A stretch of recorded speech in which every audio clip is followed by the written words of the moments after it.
নমস্কার, ত্রিপুরার মেয়ে স্বপ্নার চ্যানেলে সকলকে স্বাগত। সকাল সকাল সানডের টিফিন শুরু, আর সেই সানডেতে হয়েছিল লুচি আর সুজি। তোমরা লুচি সুজি খেতে ভালোবাসো কিনা জানি না, অনেকেই তরকারিটা পছন্দ করে, তবে সুজি দিয়ে আমাদের ভীষণ ভালো লাগে। সেদিন এসেছিলো ভাগ্নিরা, আর ভাগ্নিদের জন্য এটা তৈরি করে নিচ্ছিলাম। সঙ্গে ছিল নাতি নাতনিরা অনেকেই। সকালের টিফিন খেয়ে এইবার রান্নাবান্না শুরু। আজ রবিবার, তোমরা সকলেই জানো। এবার রবিবার দিনে একটু রান্না কাজ সেগুলি একটু বেশিই থাকে, আর তা আমারও ব্যতিক্রম নেই। চুনো মাছ, আর চুনো মাছ যদি কাঁচা, আমি আগে কাঁচা কোনো দিনই খেতাম না, কিন্তু সবার কাছ থেকে রান্না দেখে এখন শিখেছি। এই যে ভালোভাবে মাখিয়ে নিয়েছি, মাখিয়ে বসিয়ে দিলাম কড়াইতে, তারপর নাড়াচাড়া করলে কমপ্লিট হয়ে যাবে। বাইরে পড়ছে প্রচণ্ড বৃষ্টি, একটু স্বস্তির নিঃশ্বাস ফেলা যাচ্ছে। প্রচণ্ড গরম পড়েছিল। এদিকে আমি কিছু ফলমূল গুছিয়ে নিচ্ছি, কারণ এটা মেয়ে খাবে, তার জন্য কয়েকটা ফ্রুটস দিয়ে দিলাম।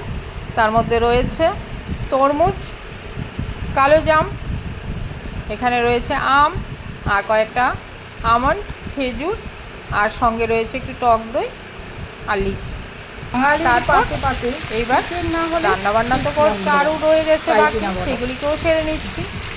চিকেন আর এখন গরমের আমের চাটনি, এই দুটোই একদম। কেমন আছো তোমরা বন্ধুরা? সকলেই ভালো আছো নিশ্চয়ই, আমিও ভালো আছি। রান্নাবান্নায় চলে আসলাম ত্রিপুরার মেয়ে স্বপ্নার কিচেনে। একটু পেঁয়াজ বেরেস্তা ছড়িয়ে দিলে চিকেনটার টেস্ট একটু বেড়ে যায়। আগেও দিয়েছিলাম, আর এখন একটু দিলাম। রবিবার দিন কে কে ছুটি পাও, নাকি ডবল ডিউটি পড়ে তোমাদের? জানি রান্নাবান্না ছাড়াও কতগুলি কাজ থাকে, যেমন মশলাপাতি আসলে ঢোকানো, সেগুলিকে কৌটায় ভরা, সেগুলি তো করতেই হয়। শুধু যে রান্না আছে আমাদের সেটা নয়, রান্না ছাড়াও প্রত্যেকটা মহিলারই অনেক গুছানো থাকে রান্নাঘরে, আর সব কিছু গুছিয়ে রাখলে একটু রান্নাটা করতেও সুবিধা হয়, হাতের কাছে পাওয়া যায়। তেমনি আমি মসুর ডাল আর চিড়েটা শেষ হয়ে গেছিলো কৌটায়, সেটাকে ঢুকিয়ে দিলাম। এইবার বাকি কাজকর্ম সারতে হবে। রান্না এখনও শেষ হয়নি, তবে এর মধ্যে দিয়ে আমি এটা করে নিচ্ছি। চিনিটাও ঢুকিয়ে দিলাম। এইবার চলো, আর বাকি যে কি কাজ আছে। আমার ভিডিওতে অনেক নতুন নতুন বন্ধুরা এসছো, তাদের জন্য অশেষ শুভকামনা রইল, আর পুরনো বন্ধুদের জানাই অনেক অনেক ধন্যবাদ। ভালো থেকো, সুস্থ থেকো।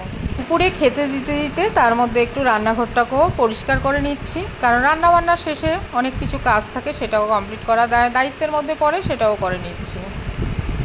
রবিবার একটা চাপ থাকে আলাদা আমাদের, কারণ কি বলো তো, ছুটির দিন, বাড়িতে সবাই থাকে, রান্নাবান্নাও বেশি, সকাল থেকে একটা যেন যুদ্ধ চলে। এইবার সন্ধ্যা হয়ে গেল, তার মধ্যে কয়েকটা পকোড়া বানিয়ে নিলাম। চিকেন যে ছিল তার থেকে কিছুটা রেখে দিয়েছিলাম, এই দিয়ে চিকেন পকোড়া বানিয়ে নিয়েছি। তার সঙ্গে ছিল সস, যে খাবে সস, আর তার সঙ্গে ছিল চা।